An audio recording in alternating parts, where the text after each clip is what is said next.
अच्छा, कभी-कभी आग लगने के दौरान अगर आग की लपटें ज़्यादा होती है, अगर किसी संस्था में आग लग गया या फिर किसी मॉल या फिर किसी होटल में लग गया, उस समय में कुछ लोग फँस जाते हैं उसके अंदर में। आप ये उसको बचाने के लिए आप लोग क्या इस तरह जैसे ही आग लगती है, भीषण आग लग गया, आग के लपटें ज़्यादा हैं, उस समय में सर चुनौती कितना रहता है आपके ऊपर? आप सोच सकते हैं, आप अभी धूप में 5 मिनट खड़ा नहीं हो सकते हैं। टोल फ्री नंबर क्या-क्या है एक बार फिर से बता दीजिए लोगों को। देखिए 101, 112 इसके अलावा जो हम कैलेंडर दे रहे हैं पम्पलेट लीफलेट, उसमें हमारा जो सरकारी नंबर है, मेरा कंट्रोल रूम है, जिला स्तरीय कंट्रोल रूम है हमारा, जो कि आपको बनारस बैंक जो हमारा फायर स्टेशन है वहाँ पे काम करता है 24 घंटे। आग जब लगती है तो लोगों में घबराहट पैदा हो जाता है और उस समय जो है घबरा के आग पे काबू पाने के लिए क्या करेंगे, वो सटीक जानकारी 18-19 थाने हैं जहाँ पे मेरी छोटी वाहन रहती है, जिसको कि एमटी वाहन हम बोलते हैं। जी। लाल रंग का आप लोग देखे होंगे जिसे उसमें। आम भाषा में लोग दमकल के गाड़ी बोलते हैं या फिर है ना? हाँ, तो उसको मिक्स टेक्नोलॉजी वाहन बोलते हैं, इसलिए हम लोग उसको रखे हैं कि स्टेशन से गाड़ी जाने में टाइम लग जाती है, वो जाके प्राइमा फेसी आग बुझाने लगता तो है। सर मुज़फ्फ़रपुर में कितनी कठिनाइयों को परेशानी झेलना पड़ रहा है आप लोग को, अगर मुज़फ्फ़रपुर की बात करें तो? देखिए, इंफ्रास्ट्रक्चर के आधार पे मुजफ्फरपुर अन्य जिलाओं से बेहतर है। नमस्कार, मुज़फ्फ़रपुर नाउ देख रहे हैं, राकेश चौधरी मेरा नाम हुआ। अभी जिस तरह से गर्मी का सीज़न है और लू के चपेट से लोग परेशान हैं, वैसे में आग लगने की संभावना ज़्यादा रहती है। गांव हो या फिर शहर क्षेत्र में आग लगने की खबर काफ़ी आती है, प्रकाश में आती है। ऐसे में हमारे साथ बातचीत करने के लिए त्रिलोकनाथ झा जी हैं, जो जिला अग्निशमन के पदाधिकारी हैं। मुज़फ्फ़रपुर में जो है आपका अग्निशमन को लेकर की अगर बात करें, तो किस तरह से सर्विस दे रहे हैं सर? देखिए, हम सर्विस तो लगातार दे रहे हैं। जब से माने क्या कहते हैं कि शहर है या अग्निशाम तो लगातार, लेकिन अभी हाल के दिनों में कुछ वर्षों में हमारे में आमूल-चूल परिवर्तन आया है। हमारे डीजी महोदया श्री शोभा होटकर मैडम के कार्यकाल में इसमें काफ़ी बदलाव आ गया है। अब हम केवल आग लगने के बाद आग बुझाने के लिए ही नहीं जाते हैं। ये पहले एक इस तरह का एक ट्रेंड था कि आग लगेगा, अग्निशमन को फ़ोन आएगा, अग्निशमन पहुँचेगी। तो मेरा है, हम लोग का उद्देश्य है कि आग लगे ही नहीं। तो पूर्ण रूप से तो आग को रोका नहीं जा सकता, क्योंकि प्राकृतिक मानव जनित दोनों आग होता है। लेकिन अगर उसको वो मिनिमाइज़ कैसे करें, तो लोगों को हम लोग जागरूकता कार्यक्रम को हम लोगों ने काफ़ी फोकस किया है, जिसके अंतर्गत आप देख रहे हैं कि लगातार मेरा जो है सो मॉक ड्रिल, लीफलेट, पम्पलेट के माध्यम से लोगों को जागरूक किया जाता है। जीविका दीदी हो या आंगनवाड़ी सेविका हो, पंचायत स्तर के पदाधिकारी या जो प्रतिनिधि हैं, उनके साथ हम लोग ब्लॉक में जाके पंचायत स्तर पे जाके बैठक करते हैं। उन लोगों को वो हमारे एक टीओटी कोर्स की तरह उनको बताते हैं कि आम जन तक आप पहुँचिए, चूँकि मैं हर व्यक्ति तक नहीं पहुँच सकता हूँ, तो उनके माध्यम से मैं हर व्यक्ति तक पहुँच के और आग लगे नहीं उसका उपाय बताता हूँ। अब जैसे देखिए, अभी का आग आप देखिएगा, गौर करिएगा, जो गर्मी के दिनों में अमूमन झुग्गी झोपड़ी, खेत खलिहान या जो कच्चे मकान हैं वहाँ आग लगती है, और जाड़ा में आग मोटा-मोटी शहर में लगता है। ये हम लोगों ने जो स्टडी किया है, तो अभी हम लोगों का फोकस गर्मी के सीज़न में शहरी क्षेत्र से ज़्यादा ग्रामीण क्षेत्र में होता है, लेकिन इसका मतलब नहीं कि हम शहरी क्षेत्र को इग्नोर किए हुए हैं। अब इस समय हम जागरूकता कार्यक्रम के, मैं आप इसको 2 पार्ट में आपको कह रहा हूँ। पहले हम इसको लोग आग लगे नहीं उस चीज़ पे हम फोकस करना चाह रहे हैं कि हम लगातार इस पे, अब देखिए शहर में बड़े-बड़े होर्डिंग्स हमने लगवाए हैं, अभी भी लग रहे हैं। एलईडी वैन के माध्यम से हमारा जो है ब्लॉक जो है सो प्रसार होता है आम नागरिक के बीच में, जो वल्नरेबल ग्रुप है जहाँ पे संभावना रहती है उस पे हम ज़्यादा फोकस करते हैं। नुक्कड़ नाटक के माध्यम से, इसके अलावा वॉल राइटिंग, एक्सटेंसिल राइटिंग, अब शहर में देखिएगा जगह-जगह जो है सो बड़े-बड़े पोस्टर लगे हुए हैं।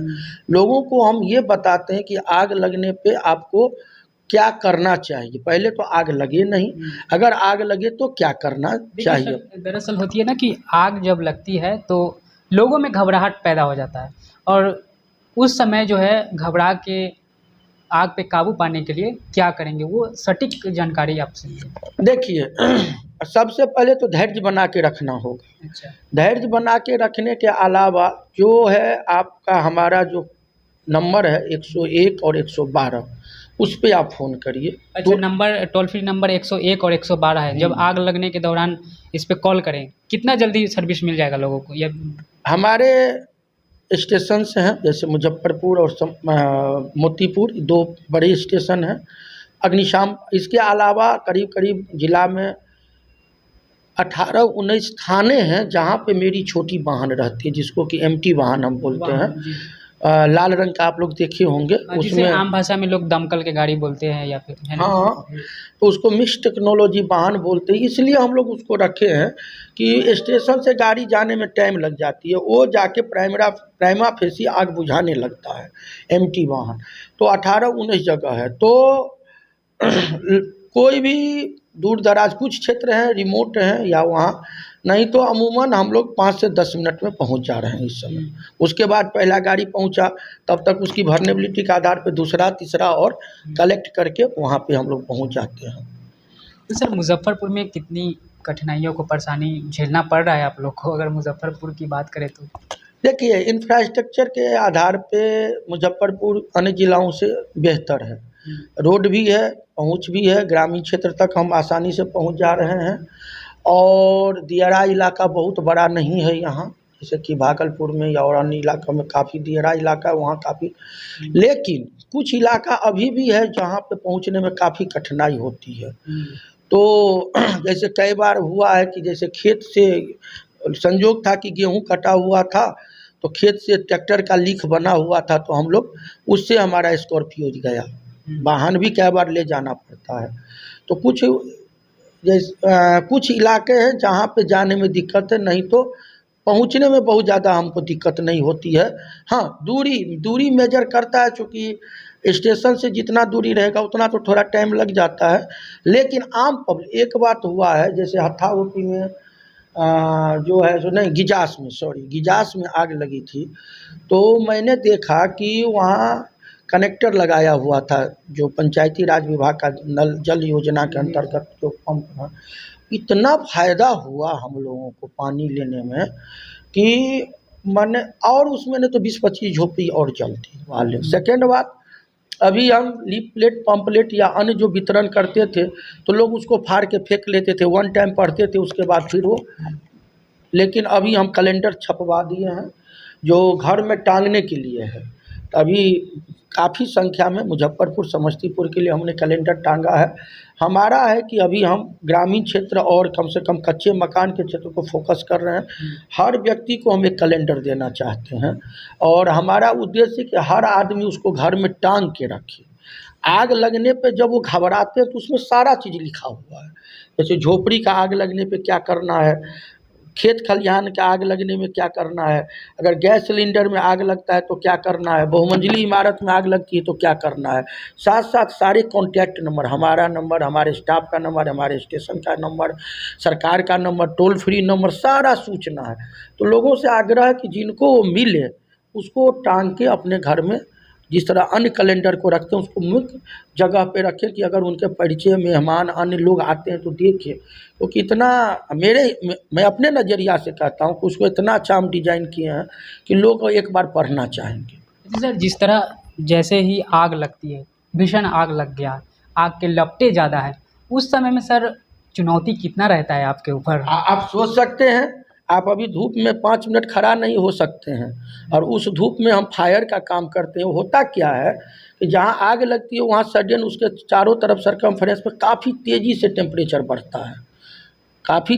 टेम्परेचर बढ़ता है और चारों तरफ से हवा आती है, तो उतना गर्म हवा चारों तरफ निकलता भी है या तो ऊपर की तरफ जाता है, तो गर्मी काफ़ी डेवलप कर जाती है।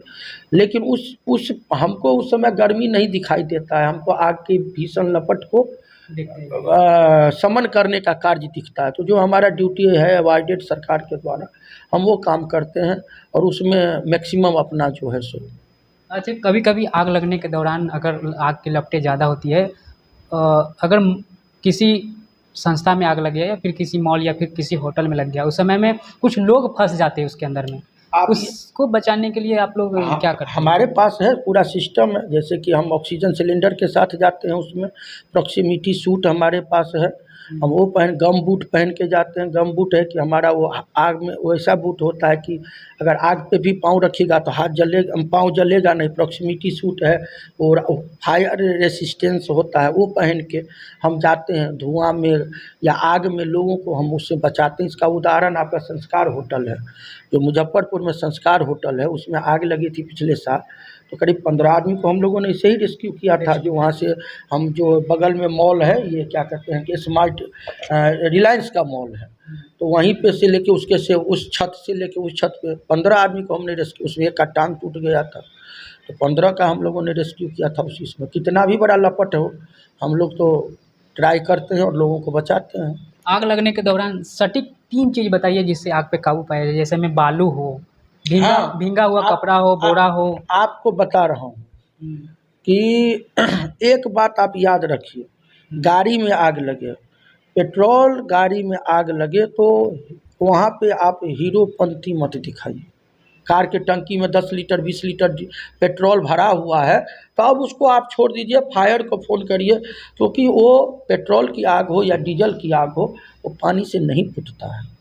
अभी जी हम लोग उसके लिए फ़ोम का यूज करते हैं। फ़ोम का यूज़ करते हैं। फ़ोम क्या होता है कि आउटर लेयर पे एक पेट्रोल, क्योंकि देखिए आप समझिए इस तरह से, पानी का डेंसिटी जो होता है वो डीजल और पेट्रोल के डेंसिटी से ज़्यादा होता है। तो पानी के सतह पे पेट्रोल और डीजल आ जाता है, तो आग बुझेगा कैसे? पानी तो नीचे बैठ जाएगा, पानी पेट्रोल डीजल ऊपर आ जाता है। तो हम लोग के पास फ़ोम होता है, तो हम लोग वहाँ क्या करते हैं, फ़ोम से उसका ऑक्सीजन सप्लाई, तो उसका चेन जो है तोड़ देते हैं, तो उससे क्या होता है, तब आग जाके बुझती है। तो आप एकदम कम से कम जान बचाइए उस समय में, तुरंत फ़ोन करिए, हम हैं सेवा के लिए, हम पहुंच जाएंगे आपके लिए। अभी जो गाड़ी वगैरह है जिसमें फ्यूल डाला जाता है या फिर पेट्रोल और डीज़ल हो, तो अभी मिनिमम कितना पेट्रोल डालना चाहिए? टंकी फुल करवाना चाहिए अभी के समय में? नहीं, थोड़ा खाली रखिए, खाली रखना। खाली रखिए, हवा भी पूरा मत भर के रखिए। जो देखिए इसमें मैं एक्सपर्ट नहीं हूँ, लेकिन जो हमको थोड़ा इसके बारे में नॉलेज है कि टंकी तो एकदम फुल नहीं रहना चाहिए, कुछ कमी रहनी चाहिए। अभी 2 गाड़ी का आग का इस सप्ताह में 2 गाड़ी जल गई है। अभी आप सर्किट हाउस के पास एक गाड़ी, छोटी गाड़ी, रेस्टोरेंट जो है जल गई। कल आप देखें कि शेरपुर के बॉटलिंग प्लांट के पास एक में आग लग गया है। तो आग लग रही है अभी गाड़ी में, तो थोड़ा इसमें प्रिकॉशन लेना पड़ेगा। वायरिंग चेक कराते रहिए। आग मेनली शॉर्ट सर्किट से ही लगती है, अमूमन देखा गया है। तो कुल मिलाकर अगर टोल फ्री नंबर क्या-क्या है एक बार फिर से बता दीजिए लोगों को? देखिए 101, 112, इसके अलावा जो हम कैलेंडर दे रहे हैं, पम्पलेट लीफलेट, उसमें हमारा जो सरकारी नंबर है, मेरा कंट्रोल रूम है, जिला स्तरीय कंट्रोल रूम है हमारा, जो कि आपको बनारस बैंक जो हमारा फायर स्टेशन है वहाँ पे काम करता है, 24 घंटा करता है काम। इसके अलावा मोतीपुर स्टेशन में हमारा जिला कंट्रोल रूम है, अनुमंडल कंट्रोल रूम है, स्टेट कंट्रोल रूम है, सबका नंबर है, मोबाइल नंबर है। वो सारा चीज़ जो है बार-बार सब नेट पे डला हुआ है। यहाँ तक कि मेरा भी जो नंबर है, आप नेट पे चेक करिएगा, मेरा नंबर आपको मिल जाएगा। मुझे तो बराबर कॉल नेट के माध्यम से ही लोग करते हैं। कई बार तो ऐसा हुआ कि हैदराबाद से कॉल करते हैं, तो मैं पूछता हूँ आप हैदराबाद से क्यों फ़ोन कर? सर मेरे गाँव में आग लगा हुआ है। दिल्ली से फ़ोन करते हैं, गुजरात से फ़ोन करते हैं।